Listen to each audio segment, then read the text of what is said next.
The Amazing Spider-Man issue 167. This is the first Spider-Man comic book that Todd McFarlane ever got. It's from January of 1977. It was 2 months before his 16th birthday. The Amazing Spider-Man issue 216. This is the first issue of Spider-Man I ever got. This is the actual original one. This is from February of 1981, and it's from 2 months before my 7th birthday. Todd's issue came out during the period of my earliest memory. The beginning of January of 1977 was the blizzard of 77, and that is the first thing I remember. I was only 2 years old at the time, and my second memory is from a month after my 3rd birthday when I went to go see Star Wars at the drive-in. Now, my issue comes from the year when I would meet my childhood friend Mike, and he showed me his Clash of the Titans drawing, and that sparked the desire to become an artist in me.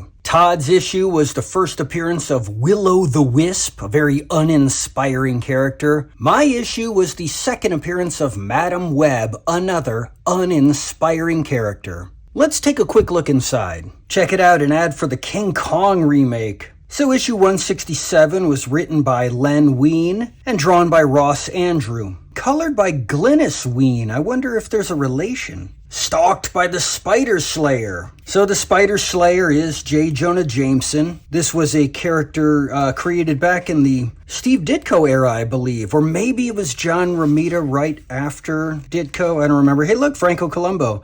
Oh, look, wow, he's more prominent than Arnold. And here we go. So the Will-O-the-Wisp shows up. Never really understood this character. He never showed up all that much in comics. You got a very ugly-looking Aunt May. Mary Jane already in the picture. Weren't the 70s cool? Howard the Duck and Red Sonja. Bag of Magic. This would have been perfect for my Steel Grip Clucky character.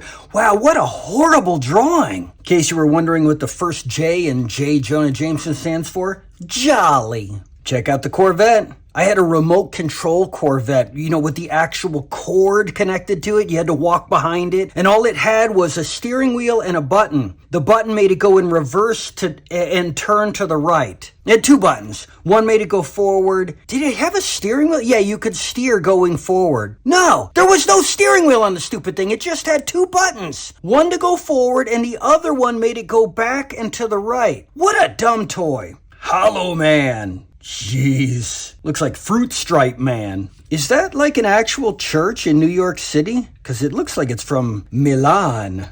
And there we get our full figure look at Will-O-the-Wisp. Hey, Hostess Fruit Pie ad. Oh, the Human Fly. Hey, I have the entire run of the Human Fly comics from the 70s and all the new ones that are out there. Issue 3 just finally came out. And there we go. We end on a big cliffhanger. 30 Rockefeller Plaza. 30 Rock. That's where they filmed Saturday Night Live. Okay, so let's look at mine. So 216 is written by Denny O'Neil and drawn by John Romita Jr. And Jim Mooney must have been the inker. John Romita Jr. used to be a good artist. He really does not draw good anymore. And I don't speak good. Gwen Stacy, Mary Jane, and who knows? Debbie? Oh, Debbie's got a new beau. Kiss me quick before he even walks away. Let him hear us. I don't think that head wound was hurting him enough. I need to cause Peter more pain. Marathoners at the hospital. And there she is. So she first appeared 6 issues earlier, and here's her second appearance. What is this printing error going down every page? So this adventure clearly takes place during a marathon. Pretty cool. I guess the New York City Marathon. Wow, look at all those people. I ran a marathon once, a couple years ago. A Hostess Fruit Pie ad. And doesn't look like this one ends on a cliffhanger. Nope, the end. Yay! So in May of 1984, Todd McFarlane broke into the industry with his first professional work, as published in Coyote, issue 11 from Epic Comics.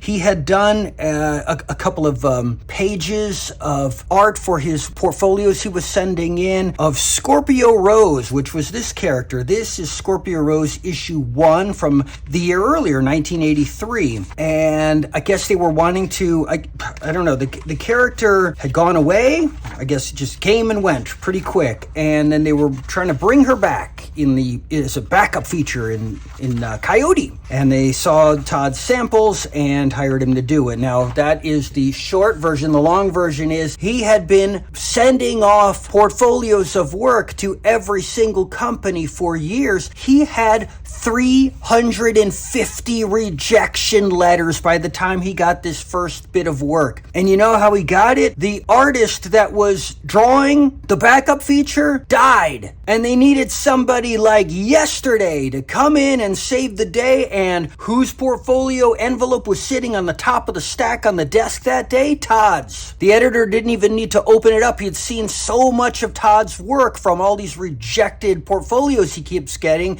He said, you know what, it's good enough. Let's give him a shot. And that was it. He was 23 years old. By 1985, he was working at DC Comics on Infinity Incorporated. I believe I have every one of those issues. I got them much later on, picked them up a few years ago at conventions. And in 1986, he made the move over to Marvel Comics. Starting right here in Spitfire and the Troubleshooters, issue 4 for the new universe. You can see I got mine signed by inker Bob McLeod and writer Jerry Conway. The cover is not Todd's art, but inside it is. It's penciled by Todd. Look, they misspelled his name. McFarlane. And inked by Bob McLeod. But here we go. This was his first Marvel work, and it wouldn't come out until 1987. To me, it looks like his classic style that I know and love and remember well. After this, he got work on G.I. Joe, issue 60. Now, this was the final issue of G.I. Joe that I got as a kid. I now have all of them, but had no idea it was Todd McFarlane at the time. Nobody knew who Todd McFarlane was. I just liked that it was Zanzibar, because Zanzibar was the last action figure I ever got. And there we go, still just pencils. He wasn't inking yet. He didn't ink for a few years, I think. Now, Larry Hama did not like Todd's artwork, and Todd drew issue 61, but Larry fired him and had the entire issue redrawn. Thankfully for Todd, 15 minutes after being fired, his phone rang again, and he got work on the Incredible Hulk. I used to have those issues. I unfortunately sold them in the late 90s, and now I have them all again in trade paperback form because they're just too expensive to rebuy. And after a few issues of the Hulk, he went over to Spider-Man. And here we are.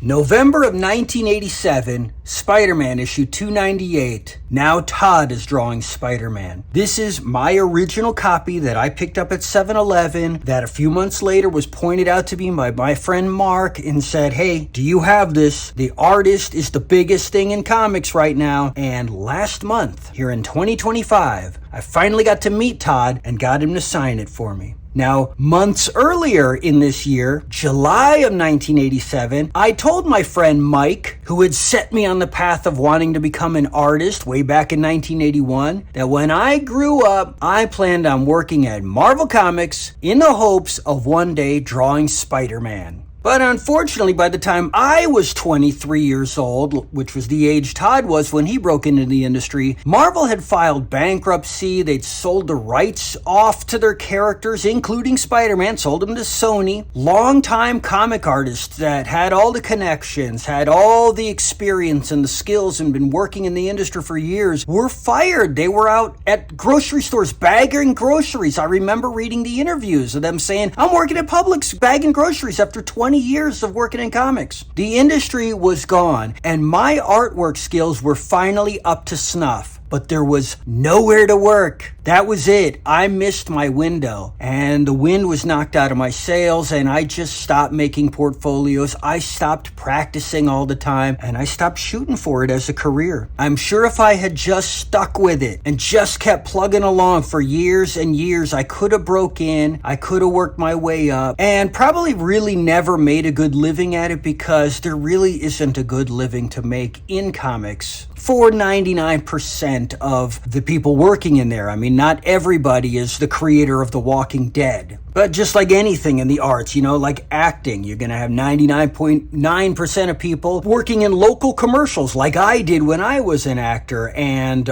there's only one Brad Pitt or Johnny Depp or whoever's starring in films nowadays. Boy, I'm naming old people. I don't know young people. But that's the way it is. That's my story, and I'm sticking to it. Until next time, I almost forgot. My boss at work just a couple days ago asked me to draw Spider-Man for his son. Check it out. Pretty cool, huh? Yeah, I still got it.